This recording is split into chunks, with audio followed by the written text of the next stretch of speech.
Welcome to episode 79 of Kontrarian Korner. I'm Ben Kellerin. Today we have a very special first-time guest on to talk with us about a bunch of different small cap resource opportunities, what's going on in Eastern Europe, what's going on all over the place, emerging markets, and he's got a very interesting background. I'm excited to have him on. But Scott, thanks for coming on. Thanks for having me, Ben. Yeah, so I figured for listeners that might not be familiar with you or your work, if you could give us a little bit of a background and kind of go into your focus on markets, your focus on where you're looking as far as different opportunities and different things you pay attention to, I think that'd be a good place to start. Sure, I guess some quick background. I'm from LA originally, went to university in Boston, and 1 month after graduating, basically booked a one-way plane ticket to end up in Mongolia. And 15 years later, still focused on or living in frontier markets prominently. So this is back in 2012, back when Mongolia was the fastest growing economy in the world. Was working with a group doing private equity in Asian frontier markets and partner with them to build a media company as well. And then from there, transitioned down to Cambodia. There's a bit of overlap in the story. Transitioned down to Cambodia, and then was looking around for a handful of opportunities. Looked at investing into the largest private bank in the country, and then roughly about a year later, I started working for a hedge fund based in Hong Kong called Asia Frontier Capital, focusing on sort of pan-frontier Asian investment opportunities while being based in Cambodia. Then I moved over to Vietnam, and as one does, built a coconut water company, built a children's vitamin company for the third biggest dairy company in the country, and a slew of other things. Just trying to figure out how to build wealth and navigate around in my 20s and having fun in the process. Then in 2017, I had a friend that was restructuring family conglomerates in Myanmar, and met him when I was going down to Singapore with relative frequency. And back in 2012, when Mongolia basically became cold, is an economy. All of the hot money, the looky-loos, the tourists moved to Myanmar and thought it was the next big thing. It's the biggest rice bowl of Asia, biggest economy in Southeast Asia back in the 50s and 60s. So of course you thought it could get back there. That was the pitch. But then again, the pitch in Mongolia back in 2012 at the peak was that it's the next Qatar. It has a few $1 trillion of resources. It didn't happen that way. So I went to Yangon for an investor conference for a public company, and went down to the port, which my friend was restructuring and the CFO of, and said, it'd be fun to find a way to work with you and do something in Myanmar. And he says, well, lo and behold, we've just brought on the biggest ruby miner in the world is a client. We need someone to lead the restructuring. So moved to Myanmar, led the restructuring of some of their businesses up in Shan State, which borders Thailand and China. And then in 2018, for my day job, the hedge fund, I got asked to go to Kazakhstan for an investor tour, jumped at that, and added on Kyrgyzstan for 2 days and then Uzbekistan. And Uzbekistan's the most populous country in Central Asia right now with about 38 million people. And the country was effectively closed, centrally planned economy, capital controls, fixed currency, all of this. No one was doing business there. But the former president, who had been in power since '89, died in 2016. And then the country opened up. And in 2018, they had already eliminated capital controls. The country was open for business effectively. But it was weird because you have an earthquake that happens in the Philippines or Japan, you hear about it 30 seconds later online. This country had opened up effectively completely. There was not a single investor on the ground. And I was looking around thinking, there's something wrong here. Lo and behold, there was nothing wrong, but just people had written off the region and the country. So we ended up launching a Uzbek-focused hedge fund in March of 2019. And then I was going back and forth between Myanmar, Cambodia, Uzbekistan, wanted to spend more time there. And in January 2020, I moved there, intended for 3 months. Pandemia happened, and 5 years later, it's been a pretty good run, been good fun, probably one of the most exciting places I've ever lived. So, and now I'm still working with them, but in the process of launching an asset management company, focus on global value. It's exciting to be invested in one specific country, but there's so many opportunities around the world, as you and I have discussed offline. It's nice to be able to jump around, and when you see something really attractive with great asymmetric upside, to just go and allocate a bit into it and not be hostage to one country or jurisdiction. Yeah, it is. There's lots of stuff going on lately in markets where it seems like people are pretty skittish and wondering what is going to happen with the AI bubble or whatever other narrative is kind of the hot topic as of late. But we're kind of getting into some of the stuff with passive distortions and US sucking up all the capital and all these different things that have been like long-term, decades-long trends. And I think that'd be an interesting place to actually get into what you're seeing in markets today, because there's a bunch of things that I look at, and whether it's valuations or money chasing shiny objects, it's hard to see how that works out well for anyone trying to hold on to some of these things long term. But that's I guess what makes a market. So what's your kind of thoughts on the passive distortions and capital flows into the US and all these different kind of durable trends, if they might be reversing, or what do you think on that? I guess I'll jump around to a few different topics. Having lived in frontier markets for so long, it's funny how, whether it's a big family in Bangladesh or in Egypt or in Uzbekistan, once people make money in these markets, they don't typically want to reinvest in these markets, no matter how they weighed the money, no matter how they made the money legitimately, nefariously, doesn't matter. Typically, they want to de-risk. One of the first things they do is they buy real estate in London or Singapore or Dubai, then they jump into the markets. And I have plenty of friends in Uzbekistan, for example, that you ask them, what do you own? Oh, the Mag 7, effectively. All the stuff that's not making any money as well. And I think, great. So you're inadvertently jumping into the passive basket. But the US market has done so well for so long that people don't see the value of investing in their own economies. They'd rather invest in the US markets, whether it's they want to be hip and do what everyone else is doing, or they genuinely see opportunity there, even though sort of blinded by the reality of valuations. That I don't really see changing anytime soon. I talk with people effectively on a daily basis, and they still say, well, Nvidia's done a small correction or whatnot, it can go higher. And I'm thinking, why don't you buy something with 15% yield that's actually growing with some fixed assets? This is a huge sort of discrepancy between reality and perceived reality.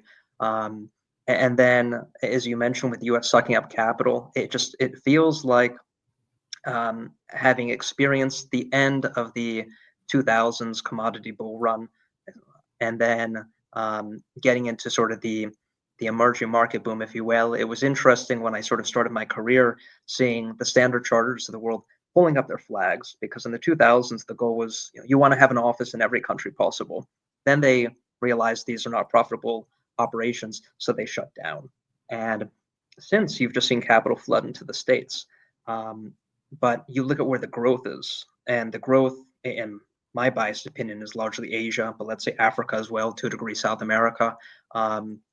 This is where the effective baby boom generation is. That's actually part of the reason I moved to Asia, is I realized the amount of wealth that was generated in the States with the baby boomers. Obviously, unique circumstances, high cost of capital coming down, we have the dollar. But nonetheless, you look at Asia, the average age roughly is low 30s. These are the people that are buying more houses, consuming, having more children. So being able to ride that trend. And now Africa looks to be making its way in that direction as well. So I imagine it's only a matter of time. And you saw it really in January, February, prior to Liberation Day, where money was cycling out into the rest of the world. And if you look at the top performers, index-wise, Korea, Poland, Greece, so a handful of Europe, South America's done well, Africa has done very well. So most countries have outperformed the US this year. Nonetheless, capital continues to flow into the US. And part of the reason I think these indexes have outperformed is because it doesn't take a huge amount of money to move it into the Warsaw Stock Exchange to be up 70-odd%. You're looking at the NASDAQ or the S&P, it's a different beast. So I imagine that we're in the early stages of what I believe is a multi-year reallocation to the rest of the world, similar to what you saw in the 2000s, but of course different, where the dollar, I mean, Trump has said it that he wants the dollar weaker. So, of course, right now the Dixie's moving higher. It's, I think, just north of 100 today. But longer term, I think you're going to see money gravitate out of the U.S. into these other markets. Not that it's going to completely leave simply because it can't, especially as money supply keeps growing. But if you want to outperform the market, I see much more opportunity in the rest of the world these days, / commodities. Yeah, I think one of the points you're making there, that it doesn't take as much money to move some of these markets, I think is worth thinking about too, because U.S. is deep in liquid capital markets, and if you say move 1 billion or 10 billion, if you're one of these big asset management companies, into Poland or into Africa or into, parts of Asia, right? That's going to mean a lot more than, oh, they just bought like $1 billion worth of S&P or even Dow, or like these big companies with like the amount of money sloshing around in the US. I don't think it really moves the needle. But if you start seeing money flow into South America, right? Some of these different places, especially at the current valuations, there's a lot of upside on some of these things if you know where to look. So I don't know if you have anything specifically or any specific markets you're kind of favoring looking ahead to 2026, but be interested to hear like where you're kind of looking geographically, and then we can maybe get into commodities. Well, I mean, what you just mentioned in terms of capital flowing into some of these other markets, look at the EWZ for Brazil. If I'm not mistaken, the two biggest constituents, the number one is the online brokerage company, De facto Bank, which is new, and then you have Petrobras. So Petrobras is what, a 60 odd billion dollar company. So let's be kind and say it's $100 billion. That's a good chunk of that index. Compare that to any of the top 40, 50 companies in the S&P, and the size of the Bovespa pales in comparison to the U.S. capital market. So it just won't take a huge amount of money, and that's, if I'm not mistaken, the biggest capital market in South America. So then you look at Argentina, Chile, Colombia. It's a different beast. So looking out next year, where do I see opportunity? I mean, that's a bit tricky. I mean, I see it in commodities, but country specific wise, I'm very interested in South America. Seeing what happened with Malay with the elections. Looking forward to Brazil, Colombia, mainly because they're commodity countries. But besides that, as we've talked about offline, I'm getting more and more conservative. My increasing worry, and I guess I also like Indonesia as well.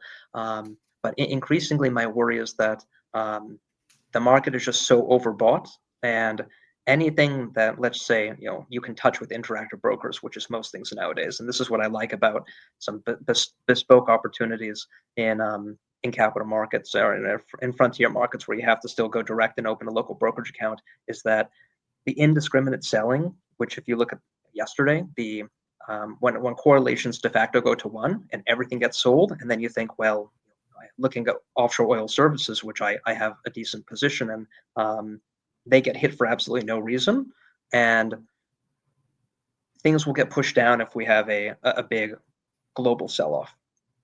So my focus for the time being has actually been to raise cash. Probably not what you want to hear, but longer term, definitely looking at South America. And Indonesia has always fascinated me. It's an enigma of a country. I mean, a massive archipelago where you go to Jakarta and you say, I don't understand how this is a $1 trillion economy.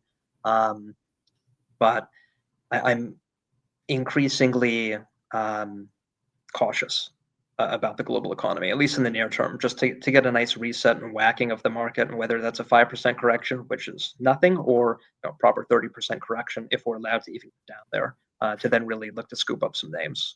But that's taboo these days, so it's of course not going to happen.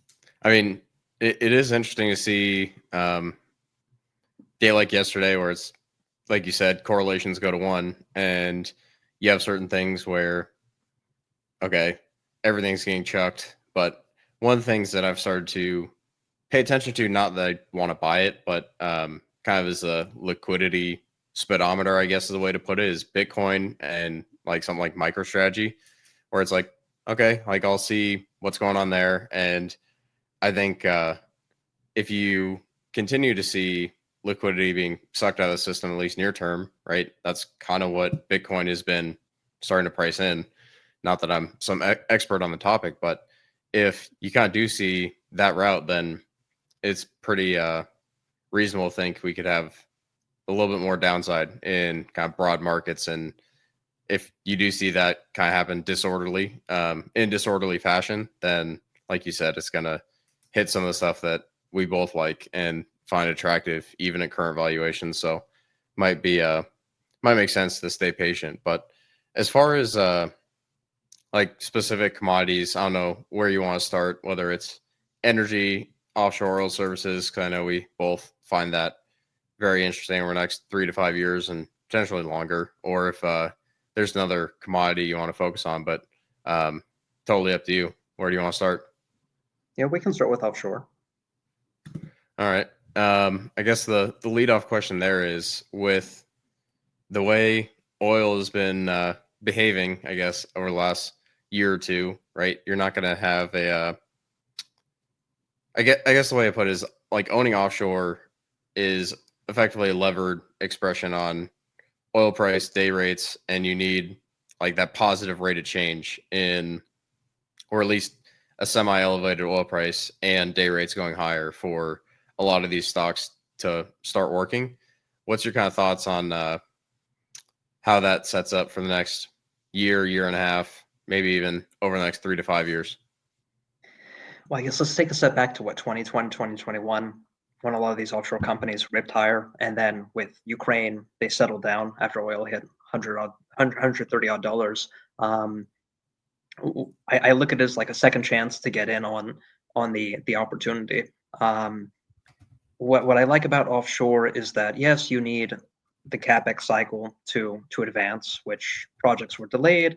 You had issues with FPSOs that were delayed in being delivered, but nonetheless, you've got a bunch of steel, which at current day rates, no one is going to build more of it. And is these, of course, as you have the attrition, is the fleet gets older, whether it's jackups, off, drill ships, they move towards their end of life. So it's sort of like you're getting paid to wait to a degree, because most of these companies have free cash flow. They're paying down debts. I mean, I like the guys that are more leveraged, that are converting from an enterprise value basis, debt to equity, and that don't look to be going away anytime soon. The two big ones have done capital raises this year to put that fear to rest. But the torque that's going to come as the fleet gets smaller and the order book remains effectively at zero is a great scenario. And I look at that relative to buying producers, which is sort of like buying miners. I invest a lot in the mining industry and oil, but it's a terrible industry because something can go wrong, prices can go down, dividends get cut, et cetera, et cetera. You have mine collapse. So what I like about the offshore rig industry, and sure, you can have the Deepwater Horizon, which happens with rig and BP, but these guys have huge torque to rising day rates, which will come with rising capex. And then if you look at groups like Saudi, Aramco, their marginal oil production is coming from the Gulf, which means they need more jackups. And the setup is really attractive. It's just one of patience, but it's patience is something that's very much in short supply. And I'm always early to these investments, but I'm happy to buy something when it's completely bombed out and wait 2 or 3 years with the assumption that I can make 5x plus if I'm, again, patient. So you're basically moving towards a wall similar to Indiana Jones, with a wall closing in on them, and rigs just keep sort of falling off, getting scrapped. No one's building new supply. So when the IOCs come back to the market in a big way and start contracting, the pricing power is going to be in the hands of these offshore companies, and that's golden, because that's when they're going to make the majority of their money, and that's when you see a step change in their share price. For the time being, no one cares, but I'm perfectly fine with that. Yeah, it is. It is interesting to look at that as far as potentially adding or looking at a buying opportunity. Like, do you wonder at all, like, what the near-term price environment for oil could do? Because, like, if you look at like there's a lot of bearish commentary out there. It's not in a shortage on oil and oil prices, but do you think we potentially get a flush at some point here between now and maybe early 2026 as far as some of the energy and how that feeds into some of the energy related names? I think if we get a flush in, say, the oil price, you're going to get another correlations go to one type moment where everything gets absolutely whacked. Um, Oil's cheap. You have a lot of oil on water. It's Russia.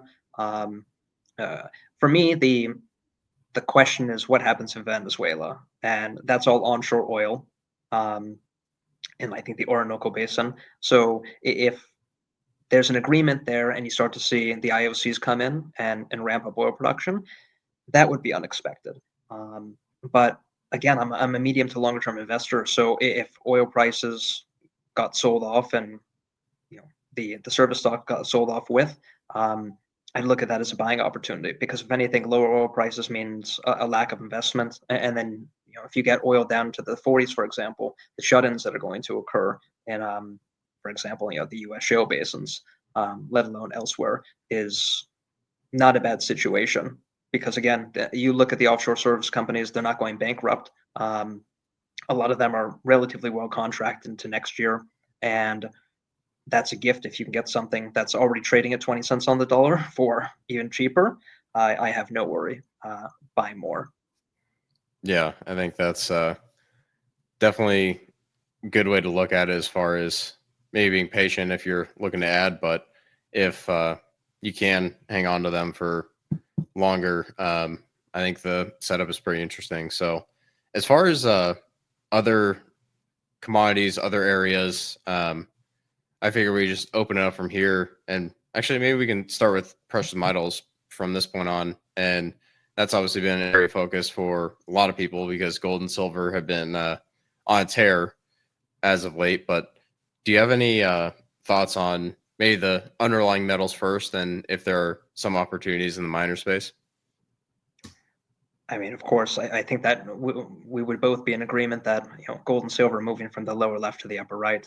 Um, I was just at a mining conference in Frankfurt, and it was very interesting.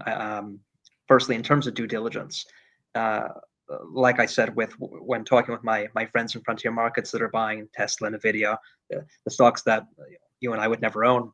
Um, Talking with people at this mining conference, the amount of people that own the exact same 5, maybe 7 companies, either in uranium or in gold and silver.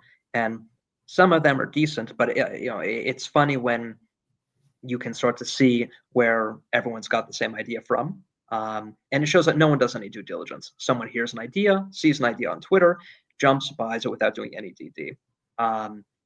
And that's a testament to the volatility in the market with the amount of retail that's just moving money around indiscriminately, saying, "I'll buy this because this looks hot today," selling this because it's going down. Um, which, um, to digress really quick, I mean, I look at when I started investing in 2008, I guess early 2008, so I got to experience the crisis and the compression of time where a 30% correction, I think in 2008 took 3 odd months. Now you get a 30% correction in some cases in 2 weeks, quote unquote. But time has been compressed, and that's the result of passive. It's a result of retail being in the market, and also, of course, a result of much more information. Not necessarily that it's good information, but sort of financial nihilism where things are moving faster than ever. So it was interesting at this conference to hear that everyone is super bullish. Everyone thinks that gold is going to 5, 6,000, etc. Silver is going to 100. As you see on YouTube, everything the same. And this tells me should be doing the opposite. I mean, I was selling in September, the end of September, when you had everything going parabolic. So longer term, gold and silver, I think, are going to go much higher due to constraints, due to monetary debasement, etc., especially with central banks buying gold. But the question is, what type of volatility and come to Jesus moments do we have on the way to 10,000 gold? Probably some nice drawdowns. So I'm bullish, but right now everyone is still talking about metals, metals, metals going higher. gold miners, silver miners, and I'm just thinking the problem that I have with, say, the juniors is that you can't really value them. You've got an asset in the ground, and you speak with a lot of management, and you realize that their share prices should probably be trading at a 70% discount to the way they are for the price they're at. But they're good marketers.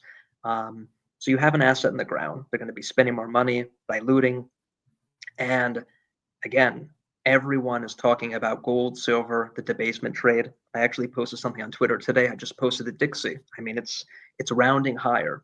We're like peak debasement trade right now, where, trust me, pretty much my entire net worth is in the natural resources space. But you don't move in a straight line. So many of these companies have run, say, a few 100% over the past year. I just think there's better places to be invested. When you have something that goes up 3, 4, 500%, in some cases more, and the risk on a correlations go to one event, which I think we have more of them in the near future than not. It's easy to see some of these going down 20, 30, 40%, and I have no interest in being a part of it. I want to be buying on the other side when people have panicked. But right now, everyone is still very bullish gold and silver, even though the miners have run up. And I just see the risk to the downside is we have potential risk off. Again, it's a volatile industry, and on the way to 10,000 gold and $100 silver, there's going to be a lot of ups and downs. Maybe I'm wrong, and maybe we break out higher, but just from a risk reward standpoint, I'd much rather be in sort of bespoke minerals, whether it's a bit of tin, whether it's keeping some cash, or oil, or the odd uranium play, sort of being a bit more diversified and trying to be where the crowd is not. Yeah, I think one of your points you're making, I just pulled up kind of the watch list, and like you're saying, correlations go to one. Like all the charts are basically the same. This morning, we're talking on Friday morning here, kind of roughly around noon Eastern, and it's basically down, up, and it's like every chart. It's like S&P, and then you go down the list of like what I'm looking at is like different energy names, I mean, it's all the same. So I think the way some of the stuff is trading right now, like, could be another flush. But as far as something to keep an eye out on, I think if it does kind of start to drag down some of these different names, then that's where you start to look and kind of sharpen your pencil on, hey, I think this is a really interesting opportunity. And I've looked at a couple different tin names. I've looked at one of the agricultural potash names that I think is very interesting. They're sitting on a kind of big deposit in Africa. So there is some specific geopolitical risk there. But as far as what you look for trying to avoid the herd in commodities, like what is what is popping up now as a place to start looking and doing more work on? Because at least for me right now, it's not precious metals unless you're maybe looking at platinum. I think the agricultural stuff looks interesting, but I haven't found more than a couple names that I've been like, hey, this is actually interesting enough to do more work on. But what do you kind of look for to try and avoid the herd mentality that you see even within commodities? In commodities, I like to see something that is truly beaten down and unloved. Which unfortunately these days there's not that much stuff that's really unloved, because even things that have gone down quite a bit are still not as cheap as I'd like. I've been digging into the iron ore space because, one, it's a terrible commodity. It's a bulk commodity no one cares about. Australia dominates the market. Australia's running out of 64% grade iron ore, which is what you need for quality steel in your blast furnace. And then you have the focus on green iron ore, decreasing basically higher iron ore content, less silica, to produce steel using less carbon. That trades at a premium, and there's not a lot of it. But looking around the world for iron ore projects that are not in Australia, because I remember, what was it, 2011, 2012, where the iron ore market went from fixed contracts to spot contracts. And now you look at China telling the big boys in Australia, we'll pay you in RMB. And they capitulated, of course. China increasingly clearly is looking for diversification of commodities. And I think if you look at some projects in Africa, there's some interesting ones there. Again, there's not a lot of ways to play it, like in the metal space or even in uranium or coal. But iron ore is a commodity no one's talking about, and as China stimulates, they're going to need more. Yeah, India is picking up the slack a bit. I mean, they're going to have to import iron ore along with coke and coal. India is unfortunately a basket case. I mean, India is India. It will continue to grow, but it's never going to grow the same way that China did. But nonetheless, the demand for iron ore is still there, and it's a commodity. It's unsexy. It's a commodity no one's talking about, and until something potentially really changes, I don't expect them to be talking about it. And I like stuff like that. Then again, I look at what's going on in the global economy and how we have sort of a multi-speed economy, with China stimulating, Europe talking about potentially cutting rates, the US, whether it's going into recession, we'll see. But I think that towards the end of this decade is where potentially iron ore gets really interesting. But if you can buy things for fractions of the NPV that's stated for a project that's basically ready to go to FID, that's not bad. So I'm increasingly looking for what I call sort of non-binary asymmetric call options, just because in some of these commodities, there's not a whole lot of ways to get exposure. So it's really stock picking, looking into specific industries, digging into specific companies and saying, okay, well, it's cheap enough where if I have to wait a few years, that the payout should be worth it, since I'm never looking for cash flow in these businesses. That's increasingly what I've been doing, simply because the blanket 2018, 2019 buy every uranium company, I think those days are largely gone. I mean, you look at uranium, sorry to jump around, but you look at uranium and pretty much every US company, in my view, is expensive. And there's a few that are cheap, but I don't think they're terribly well run. And there's one or two in Australia that I like, but one or two out of an entire sector. I mean, it's just there's not that much to choose from. So I feel like that's where we are in the market today. Where then if you compare that to, say, hydrocarbons, coal is interesting, and there's good cash flowing businesses in the coal space. But then equally, natty. We talked about oil and offshore. So let's say the broader hydrocarbon space is of more interest to me. Yeah, it is.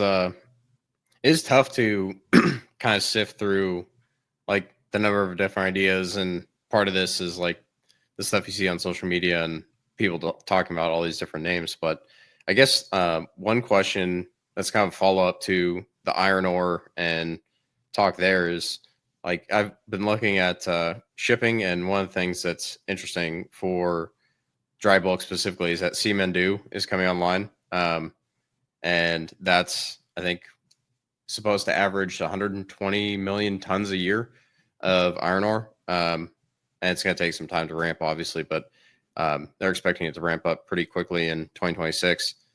Do you kind of look at that and say, hey, I like iron ore, and it might not be a great place to be for a variety of reasons, but you can kind of play a derivative of it with something like dry bulk shipping? Or have you ever looked at any of the shipping companies as a potential way to, I mean, it's not exactly one-to-one with iron ore, but do you look at any of those at all?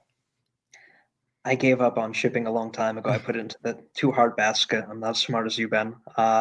It just moves way too fast for me. Simple as that. Having looked at the supply dynamics of whether it's dry bulk tankers, containers, LPG carriers, and then just how one geopolitical headline can cause rates to spike or whatnot. I just prefer to stay away from shipping. It just moves too fast for me. Something I learned about myself a long time ago is that I'm not a trader, and I like sort of slow but steady trades. And when something gets too hot and spicy, like gold in September, it's an indication to take some off, or at least be cognizant of it. So the shipping sector, it's just too volatile for me. Yeah, I guess. I like to be able to sleep. Yeah, that's fair. What I will say is, if you do change your mind, I think dry bulk, at least for 2026, is going to be um, a pretty interesting setup. So it's I understand. Like I've looked at some of these different things, and I don't own any massive position, but the one I do own has like multiple different sectors. I'm not betting on like VLCC rates staying massively elevated because of oil on water like they are now. Where like I look at like the people, like if you already own tankers, great, congratulations. But if you're trying to buy tankers here, it's just I don't know. I don't think that's a great way to be looking at the sector. But anyway, um, as far as kind of other stuff that is popping up on your radar, like the two that I've kind of started to look at and get more and more interested in is kind of the chemical sector and the agricultural commodities area. And that kind of covers a whole wide range of different companies and different things. But what's your kind of view? I guess we'll start with chemicals first. Like, what's your kind of view on the chemical sector? Like, it's obviously um, been pretty bombed out, and I think it's one of those places where it's good to have a watch list, but I don't know what makes it turn around. So, what are your thoughts there? I've been watching it as well, simply because a lot of these companies are at 52-week lows. Some of them still pay dividends. What's interesting to me, and I'm trying to get more clarity on, or better education on, is China dominates the market, of course, so they've pushed down prices. You look at the lithium industry, and lithium collapsed because of a global oversupply, and then you saw the Chinese come in, along with others, of course, say we're going to temporarily curtail supply, and that was what 4 or 5 months ago, where they announced that, and lithium prices bottomed. So when China's the dominant producer in the room, that doesn't give me, I guess it gives me a reservation because policy can change on a whim. So keeping an eye on that and seeing what the Chinese do, because they're trying to clamp down on teapot refineries and again the chemical industry to a degree. I believe will happen simply to curtail oversupply and focus on profitability, as they're starting to do in the auto industry. But what I liked is that Europe is constrained when it comes to energy because Nord Stream's gone and energy is expensive on the continent. But last week, I was reading German news, and I believe it's a proposal, so it's not final yet. But they're talking about creating a 2-year subsidy at, I want to say it was 8 euro cents per kilowatt hour. They want to subsidize energy for the industrial sector. Basically, Germany realizes that its industrial sector is on the verge. What hasn't already left is going to leave. They want to give a blanket subsidy to the industrial sector for 2 years, which to me means massive misallocation of government capital, which they shouldn't be involved in the first place. Number two, it means that you potentially see the BASFs of the world really ramp up production, and I don't know what type of follow-on effects that has to global supply. So curious to see what happens with German energy policy and then China as well. But certainly, it looks like we're potentially in the early stages of a cyclical upturn in the US. It's weird. Again, it's a multi-speed economy, if you will, where Main Street's suffering. But you look at the investment in manufacturing and reshoring, that the chemical industry could be a beneficiary of that, especially as rates are coming down in the States. So yeah, I'm watching it for the time being, but a lot of moving parts, and then of course it depends on what vertical of the chemicals industry one wants to be invested into. Yeah, I've got one friend that I talked to, and he likes the titanium dioxide specifically. And there's a couple of things in there that I've looked at, kind of done the surface level digging, and he makes a pretty compelling case that there's a lot of upside there if you do get it right. But I'll go into that in more detail, I think, when I do finally get him on the podcast again. But as far as like the agricultural side, oh, go if I ahead. may, real quick, just because one other thing, which I guess also potentially tips into ag, is you look at the U.S. companies, Dow, Huntsman, LIB. they've benefited to a degree from cheap natural gas, or actually they have largely benefited from cheap natural gas in the U.S. I'm of the belief, as Yaron and Rosenzweig have done a great job of stating it, I guess at this point, a half a decade ago, but you look at the LNG ramp, we're at almost 20 BCF a day. By the end of this decade, we're going to get up closer to 25, 26. And then who knows what happens. If you see the arb between TTF natural gas futures in Europe and Henry Hub in the States, if that gap begins to close, and cheap energy is potentially done in the US. So they've actually benefited from captive natural gas, which now has an exit. And then, of course, with all the data centers and whatnot, a rising demand. And I was reading yesterday that there potentially could be blackouts in certain parts of the country in the winter, or I guess this current winter, but in Q1 26. So that also makes the chemicals industry a lot more challenging to analyze, because when you take away your cheap energy source, potentially the US companies become that much less attractive to own. So sorry for interrupting. No, that's definitely something to think about with natural gas. I think there's it's always the widowmaker, and like that's why I don't think it makes sense to like trade natural gas directly. But you look at some of the equities, and right, natural gas has had a nice run in the last couple months, and most of the equities in like specific natural gas names have not run all that hard. And I look at it as like people are predicting a cold winter. I'm not like, oh, just gamble on the weather directly, but I think there's if you're looking to like put money to work right now, I think natural gas is one where it's like it's not like a all in type moment, but I think there's stuff in there that is pretty interesting. But that kind of brings me to the agricultural side, and this is one where I've looked at it as basically just been like, nah, too hard.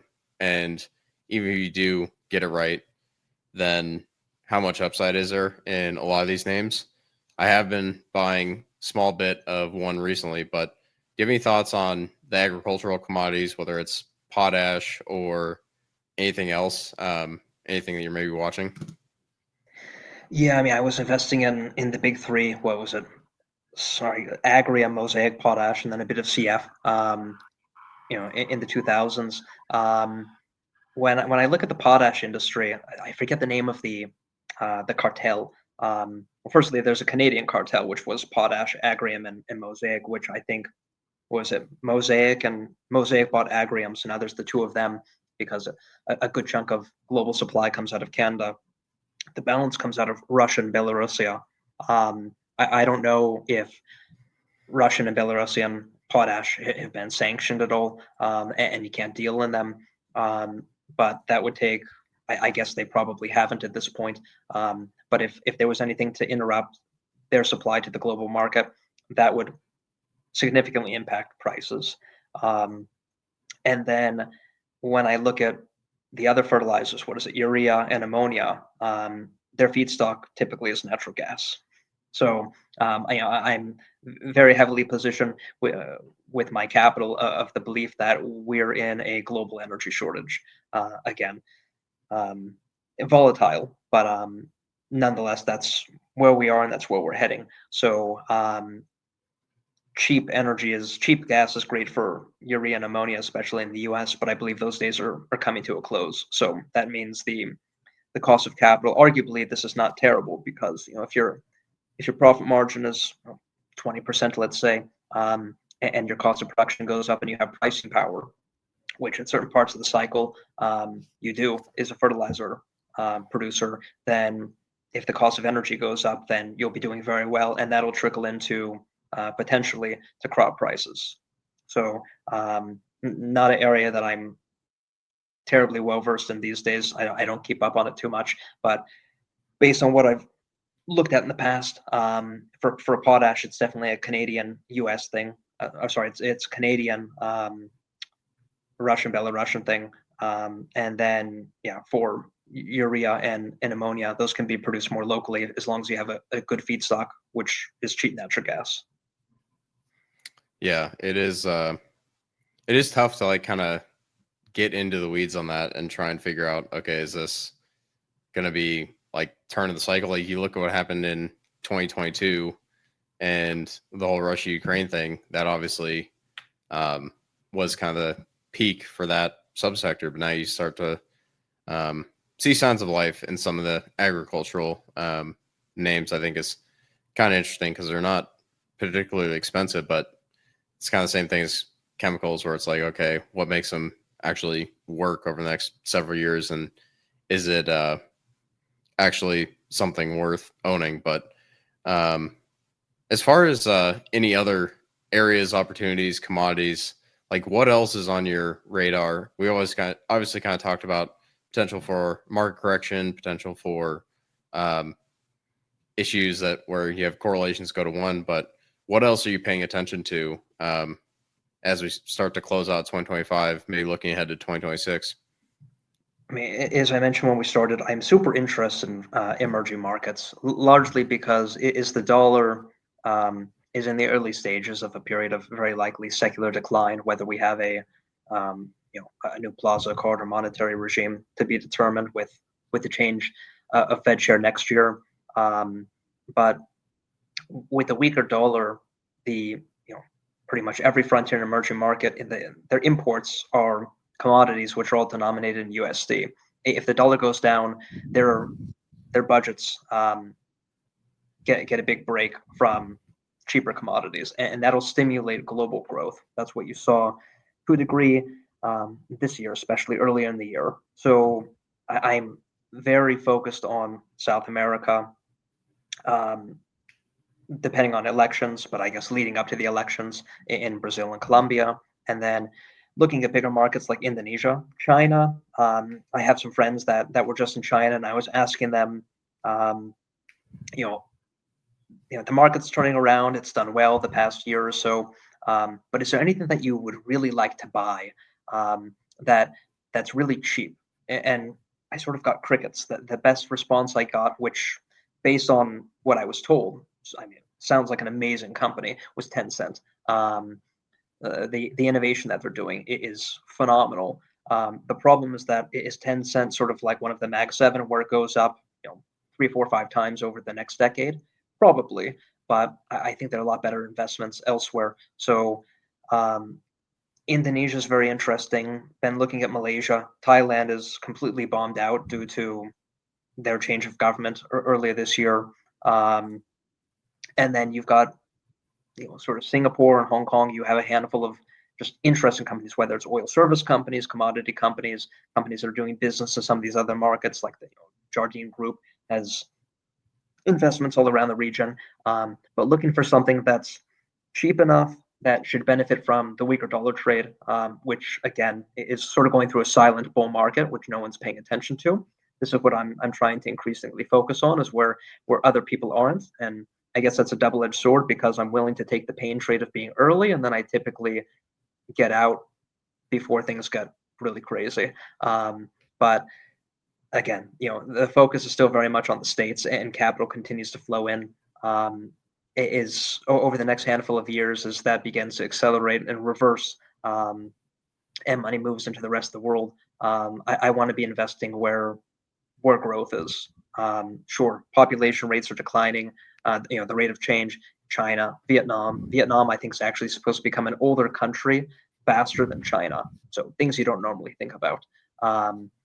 And again, Poland, I think, is one of the best performing stock markets in the world this year. Poland has a lower birth rate per capita than Germany.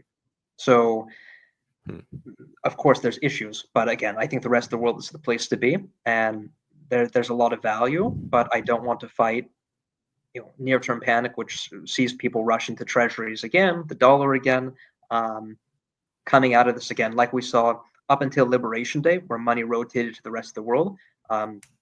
I want to be riding that tailwind over the next few years. And that ties into, of course, commodities, but also to broader economies where you've got good consumption growth, industrial growth, and countries that are, let's be blunt, not insane, that actually have good business-friendly policy, which is unfortunately increasingly scarce these days, especially in the West. Yeah, I think Europe is in for a rough 5 or 10 years. I think it's going to be basically a disaster there. And this isn't pushback, but I guess something that I'll just add on as far as like U.S. and inflows and money continuing to come in. I think there are certain structural things with U.S. markets that are not going to change, but I think you're going to see money rotate a little bit differently over the next couple of years. But the thing is, like you said, with emerging markets and other smaller economies, right? You don't need a ton of money like sloshing around to really move the needle on investments in those areas. Whether it's like you see what's happened in parts of South America where there's almost no money there, and then you have one small political change, and then those markets are off to the races. So I think there are certain things in the U.S. where I look at it and I think people are a little bit too negative on some things, and then on other things, I see it being a mess. So I think there's a lot of stuff going on over the next 5 or 10 years, and not just here in the U.S., but also around the world. And I think it creates an interesting setup for anyone that has like an actual stock picking approach versus, oh, I'm just going to be long S&P, or I'm going to be owning the high flying tech stuff or whatever it may be. But yeah, that's kind of my long rambling way of saying I think there's certain things, certain narratives that are maybe not going to be as dire as some people predict, but I think the U.S. will probably come out just fine. So we'll see where that goes. Do you have any maybe pushback on that, or what are your kind of thoughts on future of the U.S. if we hold up better than places in Europe or other developed economies? What do you think about those two paths? I don't disagree with you at all. And I mean, of course, I'm bullish commodities, the de facto debasement trade. I mean, I'm really bullish commodities just due to structural shortages and underinvestment since the GFC. That's really what it comes down to, and rise in demand. Pivot to nuclear, et cetera, et cetera. So I'm not even really bearish on the dollar. This is just the reality of the situation at hand. But having been an expat for 15 years, I look at the U.S. Of course, you only look at the headlines. I was in Frankfurt last week, and there was a guy that reported on Frankfurt on his YouTube channel, good YouTube channel, travels the world and whatnot, and he's right outside the Vauxhall, the train station, and bunch of nastiness. It's sort of like Skid Row in LA, and yeah, I mean it was not great, but wouldn't walk on certain streets at night. But the reality is like that's 100 meters from where all the nightlife is, and nightlife is in like restaurants, cafes, good Chinese restaurants, perfectly fine. I actually like Frankfurt. It's not a ugly city by any means. You have the mix of glass buildings, you have historical architecture. So my perception was completely distorted, of course, by what I saw. But then you look at broader policy, yeah, terrible. But being an expat and looking at the States, and you see a snippet from the nightly news, you see news articles and whatnot, and of course you think, well, riots in Portland, Oregon, around COVID, and you think, well, why would I want to go back? But I was talking with the fund manager today, sort of exactly about this in terms of asset management, and what I love is that the U.S. is arguably the biggest tax haven in the world, and is the world sort of moves from the quality of the world and society moves from the upper left to the lower right, so downward. The U.S. is still probably going to be the cleanest dirty shirt in the world. Whether it's rule of law loosening up a bit, safety, etc. I mean, what I've learned as an expat is that you can cherry pick and you can say, well, Uzbekistan, sixth safest country in the world. I think a few years ago it was the first safest country in the world. And you can go to Southeast Asia, food's super cheap. I mean, nowhere in Asia have I ever felt unsafe walking around at 2 o'clock in the morning with a bunch of money on me. The States, big cities, probably wouldn't do that. Half of Europe probably wouldn't do that. So it's relative, and I think you cherry pick as an individual. It depends on your personal situation and where you are. So I don't disagree with you at all. The U.S. has huge issues, but it's not like, and this is the problem, is you look at who's selling fear, and usually when someone is selling something, they're at an extreme. yeah, the currency is going to continue to probably depreciate versus hard assets, and that's where I've got my money. Emerging markets will probably do better, um, as they've done this year, but nonetheless, there's still a whole bunch of opportunity in the U.S. And going back to sort of the market specific, um, you mentioned this capital rotation. We either have a sharp, nasty correction, which sees money come out of tech and the world of the Nasdaq, and we have a nice proper financial crisis, potential chance of that. Equally, we could have something more casual where you have volatility, but you have this grind, and you're already starting to see it. If you look at the relative strength, I mean, yesterday correlations de facto 1 to 1, but you look at yesterday and today, and a lot of the natural resource companies are holding up more if they've bounced back, while Palantir, Nasdaq, Palantir, Nvidia, these other guys are down. So you're already seeing the early stages of that capital rotation. But one, if it was easy, everyone would be making a lot of money. Mhm. And that's not how it works. Um, Two, you have to be willing to deal with the volatility, which isn't risk, it's volatility. And that's the misconception, is that, buying an unprofitable miner, or even buying an offshore oil company that's cash flow positive, that's down 6-7%, and you say, c'est la vie. If I look at it as a participation in a company, it's cheaper today than yesterday, so actually I should be buying more. Or if Nvidia's down today versus yesterday, I wouldn't be buying more. So I think you're already starting to see that capital rotation, which, to your point, will happen on a global basis as money comes out of the US. But equally, I think you'll just have an internal capital rotation where money wants to stay in the US because it is the largest, most liquid, deepest capital market in the world. Always will be, at least in my lifetime, where you just move to different sectors. And again, natural resources the they've been bludgeoned to death. Last decade, the 2000s was their time, and now we're coming back into that. Everything in life is cyclical. So I don't think one has to be overly pessimistic. The U.S., even though they have massive issues, and again, to your point, Europe is definitely in a much worse situation than the US. Whether we follow down that path, um, to be determined, but let's just say there's a country to the north that will probably fall down that path before the United States. So, worried. I'm glad I live abroad. Life is good. I can't complain. Grateful for everything. But the US is not turning into Venezuela anytime soon. Yeah, fingers crossed that they get some of these different issues, at least on the federal level, and start to resolve them. But I think we'll see what happens. There's a lot of stuff where um, it's hard to know how any of this stuff really shakes out. You can have a general high level framework, but as far as specifics, like, your guess is as good as mine, right? And there's no way to really know. But um, before I let you go, I do have to ask my traditional closing question, which is, what book should I add to my reading list? Can be history, finance, investments, anything else. Can be nonfiction too, if you have something that would be worth a read there. I'll give you three, two by one author. I mean, just because you said one of them can be fiction. Burmese Days, because when I lived in Myanmar working for this family, I was reading Burmese Days, and the first 50 pages are about sitting at the club. We must drink more whiskey at 10 o'clock in the morning because the ice is going to melt. So let's get drunk while we still can. And then someone had to go pay a bribe to the betel nut chewing mayor, and it's safe to say that Myanmar hasn't changed that much since Orwell wrote that. Great book.